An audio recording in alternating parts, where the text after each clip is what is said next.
Hello everyone.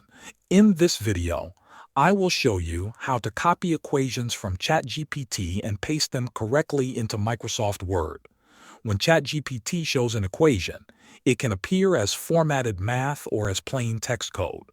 The method you use depends on how the equation looks on your screen.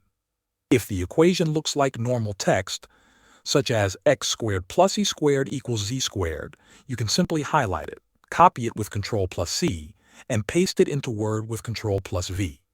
You can then use Word's equation editor to format it. To do that, highlight the text, go to the Insert tab, click Equation, and choose Linear to Professional. This will convert the plain text into a formatted math equation. If Chatgpt displays the equation in LaTeX format, which uses backslashes and special symbols like frac or skort, you can also copy that code. In Word, go to the Insert tab, click Equation, and then choose Insert New Equation. Paste the LaTeX code into the equation box. Word will automatically recognize and convert it into a formatted equation. To keep equations clear and editable, the LaTeX method is the most reliable. That's how you can easily move equations from Chatgpt into Word without losing their formatting or accuracy. Thanks for watching.